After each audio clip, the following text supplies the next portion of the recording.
Congress, Kirk Osborn.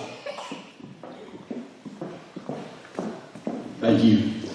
Thank all of you guys for coming out. Let me start off with what I'm not. I'm not a lawyer and I'm not a politician.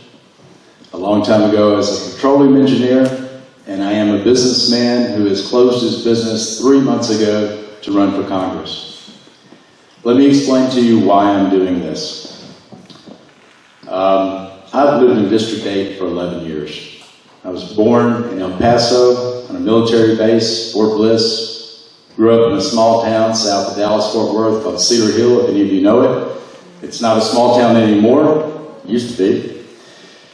But my wife and I had a very serious conversation, and I would imagine any of you would do the same thing. If you're going to close your business, she's like, okay, we're not going to make money. That's right. And as a matter of fact, we're going to spend a lot of money, about $10,000 a month. But the reason is this. I told my wife, I said, Lou, we have seen how this movie ends. And here's what I mean by that. My wife, Lou, and I've been married for 23 years. She came to this country over 20 years ago from Argentina. She did everything the right way. We didn't cut in line. And if you ask her, as a proud American citizen, how do you lose this country? She'll give you 2 reasons. Number 1, the way you lose your country is leave the border open. That's what the socialists did in Argentina. And, you know, their poor people that came into Argentina and were recruited by the socialists were not from Guatemala, Honduras, or El Salvador like ours. Theirs were from Bolivia, Paraguay, and Peru. But the same result. They make their way onto the voting rolls. There's one house in Houston that has over 40,000 people registered to vote. I promise you, you could probably be comfortable in that house with a family of 5, but not 40,000 people. We're going to have to actually do some things about keeping the voter registration true. Second thing she would tell you, keep spending money as if it doesn't matter. We went to visit her family for Christmas just over 20 years ago. And when we landed, if you tried to pay in dollars for something that cost Argentine pesos, say it was 10 Argentine pesos and you handed them a $10 bill, they would not accept it.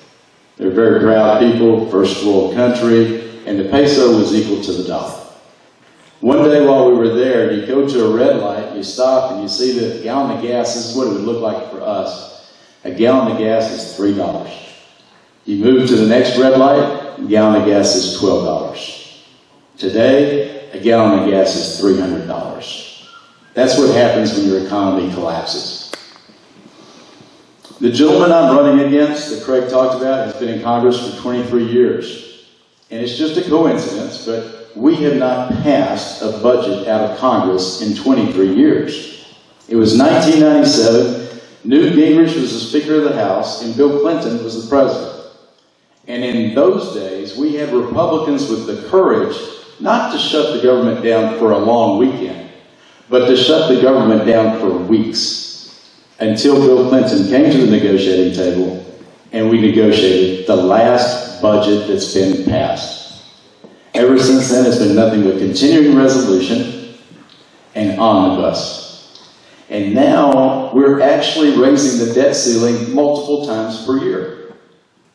Here's the thing, guys. That budget that they passed, we didn't borrow a nickel in 1998. It was a balanced budget. We owed $4 trillion as a nation, and what it means is if every American family, if every American household had paid their fair share, we could have retired that budget for $50,000 per household. Now, it's going to be over $24 trillion. By the time Trump is reelected, and Trump will be reelected. He's going to be reelected bigly. We're going to take the House back when he is. But here's what it would cost to pay off the national debt. It would be $300,000 per household today, but we know that half of those households pay no income tax. So what it means is for every household represented in this room, including mine, it's $600,000 each. This is the way Argentina went from a first world country to second world and they're quickly on their way to the third world. And we've seen what's happened to Venezuela is, I don't even know what you call it. When you cannot feed your people anymore and they're starving to death. This is a type of thing I do not want to leave to my children. That's the reason I'm running for Congress. And when I told my wife, we've seen how this movie ends, she knew exactly what I was talking about. We've got to make sure, yes, we're going to make America great, and yes, let's keep America great, but not just for our generation, but for our children. One last thing. President Trump was negative 2% in the battleground states. Michigan, Wisconsin, Ohio, and Pennsylvania. And the reason that he was negative last year is because the Democrats were having secret impeachment hearings behind locked doors in the basement of the Capitol. Do you remember who busted into that room and flushed them out? It was Jim Jordan and the Freedom Caucus. Once all of you saw the nonsense that was going on, guess what? Trump went positive 9, 10, 11, and 12 points in those same battleground states. Guess who was not there? The congressman you and I have voted for, at least I have for the last 11 years that I've been here, because I'll never vote for a Democrat. When you talk about friendship, Sheriff, if there's two big old boys beating up on you, and your best friend is sitting over here watching it happen and not helping, that's not a friend. I will fight for you, and I will fight for President Trump. Thank you very much.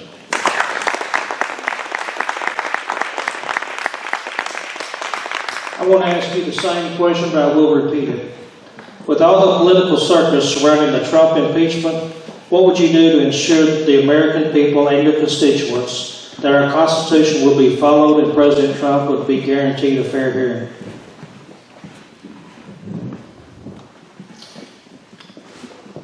I would be very, very outspoken about it, like Jim Jordan is.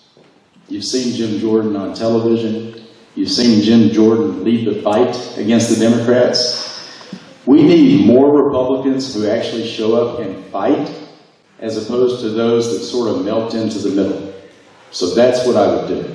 Change public opinion by airing it out and by going on offense instead of always playing defense.